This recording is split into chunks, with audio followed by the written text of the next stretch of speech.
در مرکز ناحیه بوسه این چایخانه ملی انشاءات جشنی بوده بخشیده به 20 سالگی استقلالیت دولتی جمهوری تاجیکستان ساخته شده است.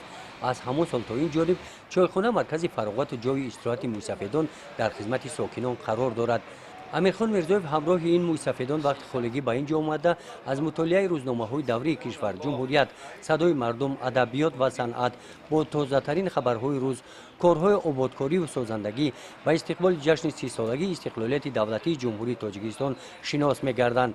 این پیران برنادل این آبادکاری ها را دیده شکرانه تنجی و آبادی وطن را می‌نمایند. شکرانه استقلالیت دولتمان، شکرانه پیشوای ملت که آزادی داده است صاحب کارا را.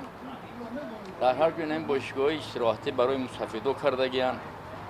خب برای مسافرها یک جا جمع شده چای می نوشند، شکرانه دولت توجه میارند، گازیت ژورنال‌های حکومتی قطعی چی میشوند، انا شناس میشوند. جای راحت یا بین شهر نگاه که همه سنی پامیر سنی همه جای رایونی واسه یک رایونی خوبی است که شهرهای اساسی همه رایون‌ها هست. با در همین قد شهرها همین چایخانه بنجا شدگی که همه مملکتی که میره اینجا میبینیش ایش پامیر میره، ایش ارواد میره، ایش خوالین میره، سری خاطر میره، همش همین تقدر پیش همین چایخانه قد میره. این چایخانه دا که لذت نکنی در کدوم چایخانه دیگه لذت میکنی؟ آبادی ای؟ آبادی البته آبادی. باز هم آباد چیده شده است، دیده شدیم که با آباد کرده شده ان شاءالله که با آباد میشود. چایخانه ملی با طرح ملی ساخته شده است. بنای آن اساساً از چوب عبارت بوده. در آن نقش و نگارهای گوناگون ملی با صنعت بلند معماری کنده‌کاری شدند. این مکان جای برگزاری چهاربینی‌های فرهنگی میباشد. 15 نفر زنان خانشین بعد ختم کورس هنرهای مردمی به صفت پزنده و پیشخدمت اینجا به کار دائمی جلب گردیدند.